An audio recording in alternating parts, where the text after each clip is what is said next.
मुझे प्रतीत हुआ कि वो एक ऐसे व्यक्तित्व हैं,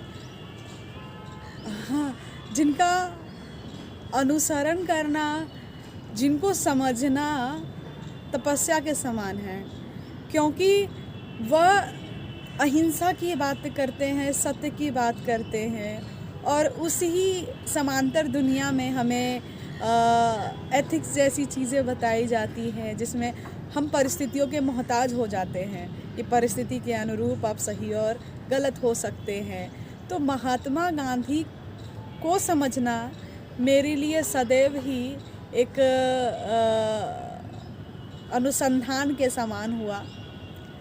मैंने उनके बारे में जितनी भी जानकारियाँ एकत्रित की, जितनी भी उनको समझने का प्रयास किया, मैं अवाक रह गई कि वाकई हमारे देश के राष्ट्रपिता क्यों राष्ट्रपिता हैं और उनके वैश्विक स्तर पर या अन्य कई समय काल में अवधि में इतने प्रशंसक, इतने अनुकरणीय लोग क्यों रहे।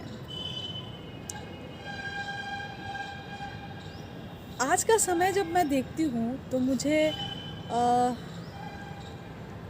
मन करता है शून्य में चली जाऊँ, मन करता है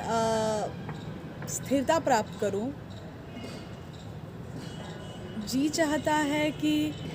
अज्ञानता की चादर ओढ़ के सो जाऊं, नहीं जानकारी रखूं कि देश में क्या हो रहा है, नहीं समझूं कि युवाओं के साथ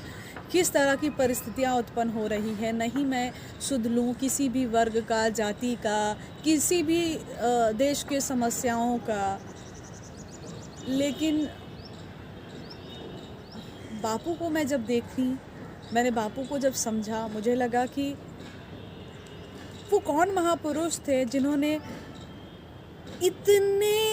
संघर्षमय समय में अपने अंदर प्रेम, करुणा, अहिंसा को जीवित रखा और ना सिर्फ जीवित रखा बल्कि उस चीज़ को प्रतिबिंबित कर सके, औरों तक पहुंचा सके और एक राष्ट्रव्यापी आंदोलन, भारत की स्वतंत्रता पूरी दुनिया में आज भी अनुसंधान का विषय है, क्योंकि भारत की स्वतंत्रता हासिल करने का रास्ता सत्य और अहिंसा के द्वारा था। ना तलवार उठाई गई, ना शीश काटे गए, ना किसी को गलत बोला गया, ना किसी के साथ गलत किया गया, बल्कि केवल और केवल सत्य का दामन